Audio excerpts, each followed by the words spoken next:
Hi everyone. Well, now that the Fitna furore has died down somewhat, it's interesting to see how many people are condemning the film and how few people are condemning the thuggish intimidation that forced LiveLeak to remove it.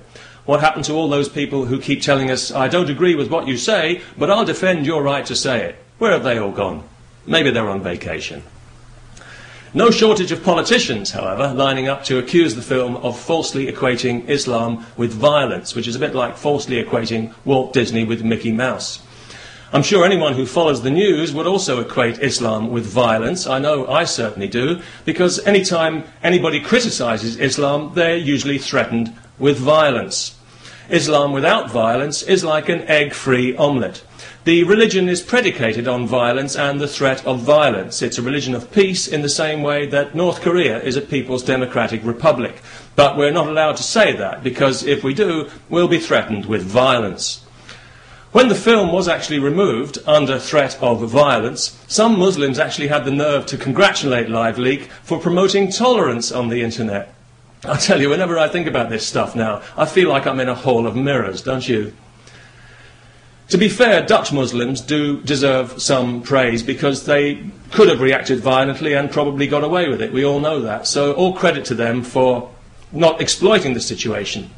But the very fact that we are grateful to them pretty much proves the point of the film. Because let's be clear about this, it was the threat of Muslim violence that caused the Dutch government to grovel in such abject dimitude and to run around apologising like headless chickens before and after the event, a spectacle which I'm sure many Muslims enjoyed. And why shouldn't they enjoy it? After all, it sends out a clear message to the entire Muslim world that in Europe we won't stand up for what we believe in, or what we say we believe in, and we will be intimidated into silence. All you've got to do is shake your fist and we'll do exactly as we're told.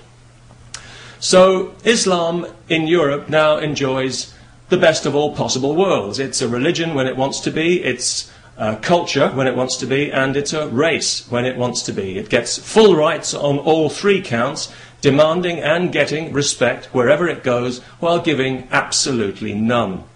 Hence, we were treated recently to the spectacle of the Swiss foreign minister degrading herself and her country by putting on a headscarf before she was allowed to meet the homicidal leadership of Iran, in a cheap betrayal of all the brave women who've been murdered by these violent criminals in the name of Islam. The Iranian government were among the first to criticise the film too, taking time out from executing children, again in the name of Islam, to denounce it roundly. But I'm sure most people realise that this fake outrage is in no way genuine. It's all part of a cynical campaign of intimidation by the Islamic world to force unwanted Islamic values into Western society. And that's why in every free country there is now aggressive Islamist pressure groups, usually funded by the Saudis, who claim to speak for all Muslims, but who actually speak only for a small band of fanatical bigots like themselves, and who are very quick to insult our culture and our values as degenerate and immoral, while being themselves ultra-sensitive to any perceived criticism, portraying themselves as victims, as oppressed, rather than the oppressors they are, knowing that if you repeat the lie often enough, people will start to believe it. Mr. Goebbels taught us that little nugget of wisdom, and the would-be authors of the next Holocaust have learned the lesson well. Now, luckily for me, I don't get insulted easily on a personal level, not even at being called a racist cuffer, as some idiot called me recently. But when somebody attacks my culture, well, that's a little different, because that's an assault on my values. It diminishes my sense of self-worth. I believe it violates my human rights, and I think it should be prosecuted as a hate crime. It's irrational, it's paranoid, and really, I think there's only one word to describe it, and that is civilization phobia. This is a word I like to use as a kind of umbrella word for a host of different phobias that manifest themselves in Islam, including eleutherophobia, fear of freedom, epistemophobia, fear of knowledge, prosophobia, fear of progress, peccatophobia, fear of sinning or imaginary crimes, categolephobia, fear of being ridiculed, xenophobia, fear of new things and ideas, kerophobia, fear of gaiety, big fear of gaiety, and the biggest fear of all, of course, gynophobia, fear of women. Islam is terrified of women.